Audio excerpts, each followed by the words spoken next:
जो सबसे पहले एक टीचर को सीखना चाहिए, खासकर योग शिक्षक को, क्या नहीं करना है हमें। प्रिकॉशंस अगर आपको पता है, आप अगर वो गलतियां नहीं करेंगे तो स्वतः लोग आपसे खुश रहेंगे। और चूंकि मेरे पास केवल मैं इंडिकेट करूंगा 5 मिनट है, मैं कोशिश करूंगा जो 5 मिनट में ही अपने आप को बिल्कुल बाउंड रखूं। तो एक जो हमारा व्यवहार है वो सर्वोत्तम होना चाहिए। जब आप योग सिखाने जाते हैं तो आपसे लोग सीखने के लिए आते हैं। आपका काम है उनके शारीरिक और मानसिक स्थिति को समझते हुए उनके अनुरूप ही आप एक प्रोटोकॉल, एक कैप्सूल निर्धारित करें और उनको आप सिखाएं। यह बहुत ही इंपॉर्टेंट है। ऐसा नहीं है जो जिसको अगर मान लीजिए कोई किसी को कुछ ना कुछ तो हर एक को परेशानी होगी। अगर योग की अगर आपने टेक्स्ट पढ़ी है, ओरिजिनल टेक्स्ट अगर आपने योग की पढ़ी है, तो आप अपने आप में होलिस्टिक हैं। अगर आप कुछ ही चीजों का अध्ययन किए हैं तो बिल्कुल अधकचरे हैं। मैं एक ही ग्रंथ का केवल उल्लेख करना चाहूंगा शुरू में, गीता। गीता में 18 अध्याय हैं। 18 अध्याय के अलग अलग नाम हैं।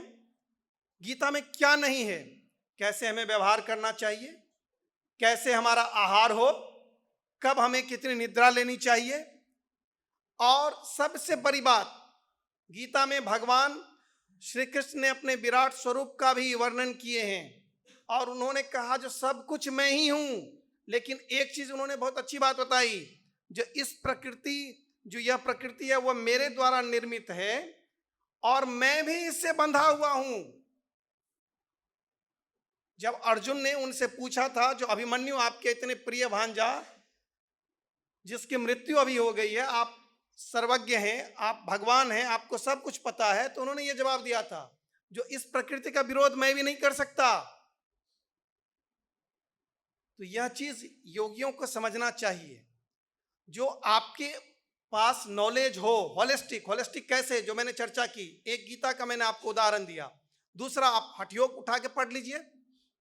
क्या उसमें आहार की चर्चा नहीं है? क्या उसमें आपको कैसे व्यवहार करना चाहिए उसकी चर्चा नहीं है?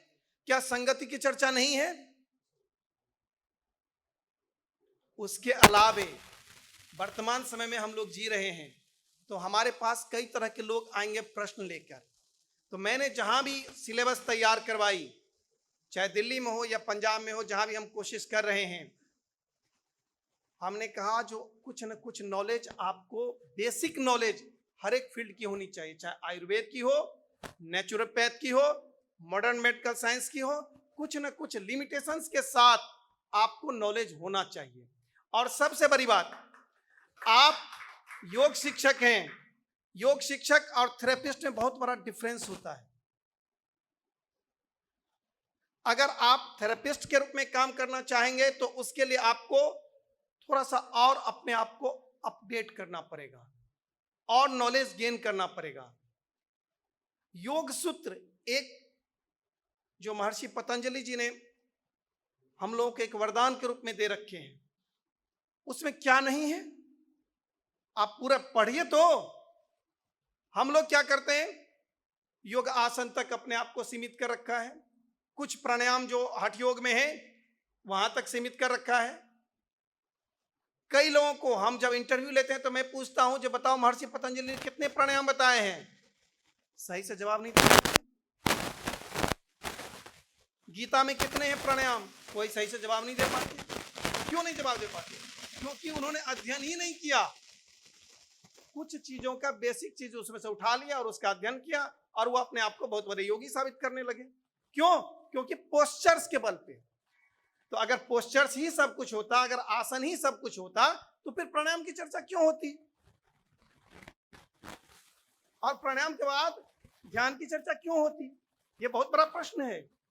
और यह एक अच्छे शिक्षक बनने के लिए सबसे पहले जरूरत है जो आप स्वयं स्वस्थ हो, शारीरिक और मानसिक रूप से। उसके लिए जो यम नियम जो महर्षि पतंजलि ने पहले बताए हैं, उसका जरूर पालन स्वयं करें और दूसरों को भी आप उनके बारे में बताएं तो स्ट्रेस वगैरह होगा ही नहीं। स्ट्रेस का कोई कारण होता है ना, अगर यम नियम सही से पालन करें तो स्ट्रेस होगा नहीं होगा। मैं एक मतलब केवल महर्षि पतंजलि जी के बारे में चर्चा कर रहा हूं। महर्षि पतंजलि जी ने और क्या कहा, कुछ भी मत करो, आपके पास समय नहीं है तो ओंकार कहा ना, जो ओंकार का ही केवल अगर आप जाप कर लें तो आप सबसे बड़े योगी हैं। सारे योग एक तरफ और ओंकार एक तरफ है कि नहीं।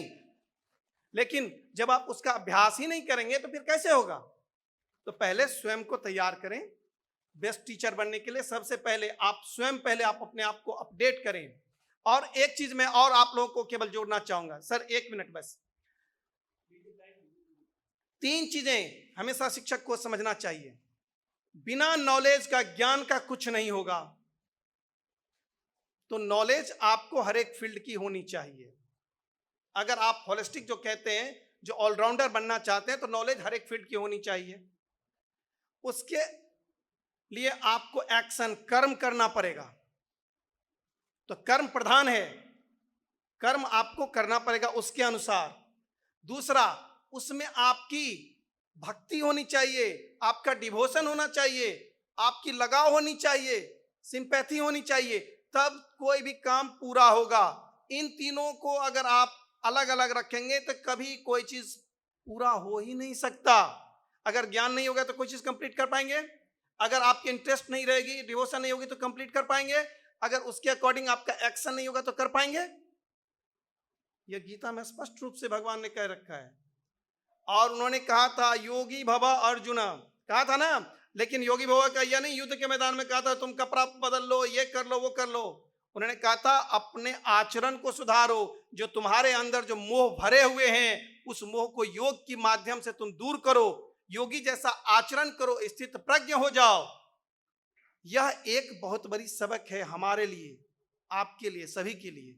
जो हम अच्छे टीचर तब साबित होंगे जब हमें नॉलेज सही से हो, उसके अनुसार हम व्यवहार करें, उपयोग करें, और वैसा हमारा कर्म भी होना चाहिए, नहीं तो नहीं होगा, है कि नहीं। और यह जो कार्यक्रम का आज नाम मैं देखा बहुत ही अच्छा लगा मुझे, क्योंकि हमारी तो व्यस्तता के बावजूद अरुण जी से हमेशा बातचीत चलती रहती है फोन पे। तो ये जो प्रशिक्षण का कार्यक्रम है, प्रशिक्षण कोई 5 मिनट में नहीं हो सकता। और हमने दिल्ली की योगशाला जब शुरू की तो हमने एक चीज सरकार से मांग की थी, और कोई दिल्ली की योगशाला शुरू तो जरूर हुई है, इतने सारे लोग कर रहे थे, हमारे 25-30 हजार लोग कर रहे थे।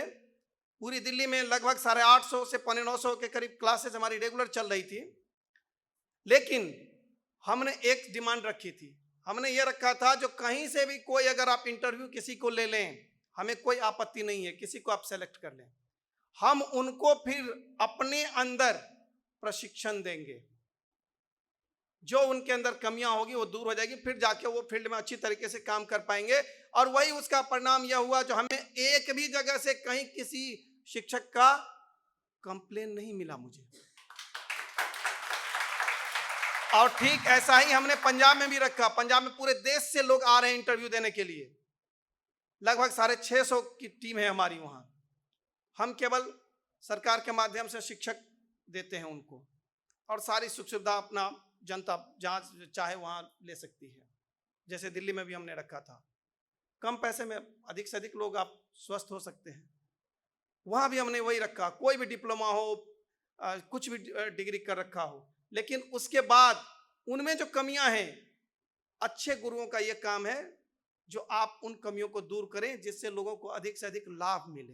तो हमारे प्रशिक्षण का भी यही उद्देश्य है, जो आप लोग अपने आप को अपडेट रखें, स्वयं स्वस्थ रहें, तब तो आप दूसरे के पास जाएंगे।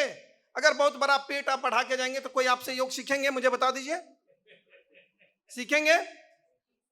आप अगर पोस्चर खुद नहीं बना पाएंगे, आसन नहीं कर पाएंगे, तो क्या आप डेमो दे पाएंगे?